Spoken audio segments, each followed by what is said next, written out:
नमस्कार दोस्तों।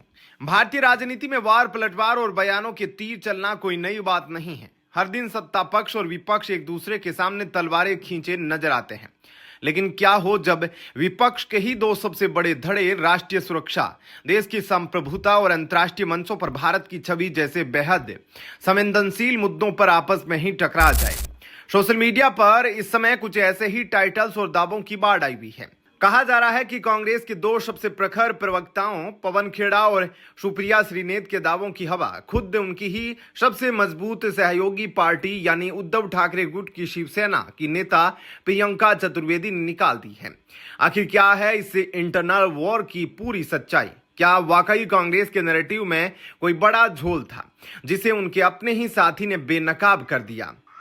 आज की इस बेहद खोजी, स्वतंत्र और निष्पक्ष रिपोर्ट में हम किसी भी राजनीतिक दल का पक्ष लिए बिना उन सभी डिजिटल सबूतों और बयानों को आपके सामने रखेंगे जिन्हें देखकर राजनीतिक गलियारों में हलचल मच गई है। वीडियो को अंत तक जरूर देखिएगा क्योंकि सच यही सामने आएगा। 7 जुलाई 2026 की प्रधानमंत्री नरेंद्र मोदी की इंडोनेशियाई यात्रा के हाई क्वालिटी फुटेज, जकार्ता के संसद भवन के अंदर का दृश्य। स्क्रीन पर एक तरफ वो ओरिजिनल फोटो दिखाई जाए जिसमें इंडोनेशिया के राष्ट्रपति प्रोबोवो सुबियांतो, उपराष्ट्रपति जिब्रा राकाबुमिंग राका और हाउस ऑफ रिप्रेजेंटेटिव की स्पीकर पुआन महारानी बैठी है। दूसरी तरफ कांग्रेस का क्रॉप किया हुआ ट्वीट। इस पूरे मामले को समझने के लिए हमें सबसे पहले हालिया अंतर्राष्ट्रीय घटनाक्रमों पर नजर डालनी होगी। दरअसल मंगलवार 7 जुलाई 2026 को प्रधानमंत्री नरेंद्र मोदी 3 दिवसीय आधिकारिक यात्रा पर इंडोनेशिया के जकार्ता पहुंचे। वहां की संसद में एक बेहद गरिमापूर्ण कार्यक्रम का आयोजन किया गया था। इस कार्यक्रम के दौरान मंच पर पीएम मोदी के साथ इंडोनेशिया के नवनिर्वाचित राष्ट्रपति प्रोबोवो सुबियांतो, उपराष्ट्रपति जिब्रा राकाबुमिंग राका और वहां के हाउस ऑफ रिप्रेजेंटेटिव की महिला स्पीकर पुआन महारानी भी मौजूद थी। लेकिन इस ऐतिहासिक दौरे के बीच महाराष्ट्र कांग्रेस के आधिकारिक एक्स हैंडल से एक ऐसा पोस्ट साझा किया गया जिसने इंटरनेट पर विवाद का बवंडर खड़ा कर दिया। कांग्रेस ने इस तस्वीर को इस तरह क्रॉप किया कि बाकी सभी पुरुष नेता गायब हो गए और सिर्फ पीएम मोदी और महिला स्पीकर पुआन महारानी दिखाई दे रही थी। इस फोटो के साथ कांग्रेस ने कैप्शन में लिखा, कंट्रोल उदय कंट्रोल। यह बॉलीवुड फिल्म वेलकम का एक मीम डायलॉग है जिसे अक्सर किसी की अपनी भावनाओं पर काबू रखने की सलाह देने के लिए मजाक में इस्तेमाल किया जाता है। लेकिन एक देश के प्रधानमंत्री और एक मित्र राष्ट्र की शीर्ष महिला नेता के लिए इस तरह की टिप्पणी ने कई लोगों को असहज कर दिया। कांग्रेस के आधिकारिक हैंडल से किया गया यह पोस्ट उनकी ही गठबंधन सहयोगी शिवसेना की पूर्व राज्यसभा सांसद प्रियंका चतुर्वेदी को बिल्कुल रास नहीं आया।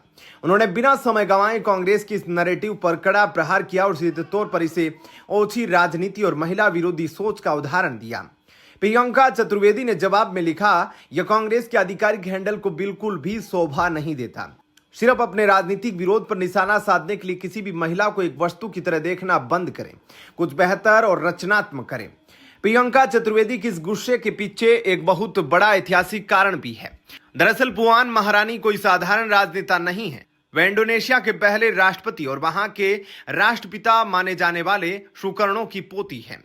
यही वो सुकर्णो थे जो साल 1950 में भारत के पहले गणतंत्र दिवस समारोह के मुख्य अतिथि बनकर नई दिल्ली आए थे। पुआन महारानी ने खुद संसद में भाषण के दौरान भारत और इंडोनेशिया के 76 साल पुराने ऐतिहासिक और गहरे सांस्कृतिक संबंधों को रेखांकित किया था। ऐसे में एक सम्मानित वैश्विक नेता पर इस तरह की टिप्पणी ने विपक्ष की परिपक्वता पर सवाल खड़े कर दिए। लेकिन दोस्तों, कहानी सिर्फ यहीं खत्म नहीं होती। राजनीतिक विश्लेषकों का मानना है कि प्रियंका चतुर्वेदी का यह रुख अचानक नहीं आया है।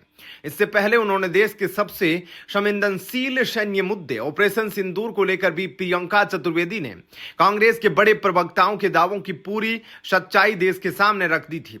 इस मामले की गहराई में जाए तो केंद्र सरकार द्वारा नेशनल वॉर मेमोरियल पर ऑपरेशन सिंदूर में देश के लिए सर्वोच्च बलिदान देने वाले 6 जाबाज सैनिकों के नाम अंकित किए गए। इस कदम की तुरंत बाद कांग्रेस के सीनियर लीडर पवन खेड़ा ने सोशल मीडिया पर एक वीडियो जारी कर सरकार और रक्षा मंत्रालय की नीयत पर गंभीर सवाल उठाए। उन्होंने दावा किया कि या तो रक्षा मंत्री को संसद में जवानों की शहादत की जानकारी नहीं थी या उन्हें जानबूझकर सदन से इस बात को छुपाया गया। वहीं कांग्रेस की डिजिटल विंग की मुखिया सुप्रिया श्रीनेत ने भी इस मोर्चे को आगे बढ़ाते हुए आरोप लगाया कि जुलाई 2025 में भरी संसद के भीतर रक्षा मंत्री ने अपने वक्तव्य में कहा था कि ऑपरेशन के दौरान कोई क्षति नहीं हुई है।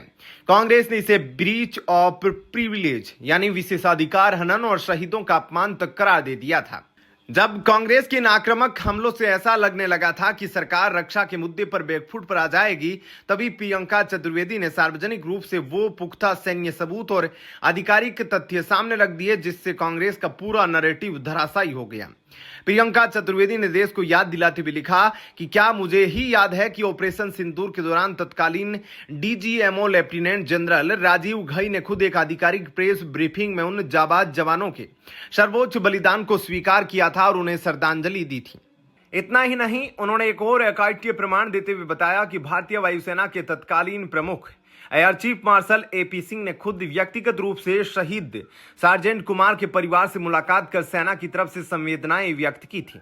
प्रियंका चतुर्वेदी के इस बयान ने यह साफ कर दिया कि जिस शहादत को छुपाने का दावा कांग्रेस कर रही थी उसे भारतीय सेना ने पहले ही दिन से पूरी पारदर्शिता के साथ देश के सामने रखा था। रक्षा मंत्रालय के सूत्रों ने बाद में भी साफ किया कि जुलाई 2025 में संसद में दिए गए रक्षा मंत्री के भाषण के एक खास हिस्से को चुनिंदा तरीके से पेश करके गलत मतलब निकाला गया, जो कि तकनीकी रूप से पूरी तरह भ्रामक है। सैन्य विशेषज्ञों का यह भी मानना है कि किसी भी संवेदनशील सैन्य ऑपरेशन के बाद कानूनी जांच, आधिकारिक प्रक्रियाओं और कोर्ट ऑफ इंक्वायरी के बाद ही सैनिकों के नाम नेशनल वॉर मेमोरियल में शामिल किए जाते हैं। इस पूरी प्रक्रिया में समय लगता है और इसे शहादत छुपाना कहना तकनीकी और नैतिक रूप से पूरी तरह गलत है।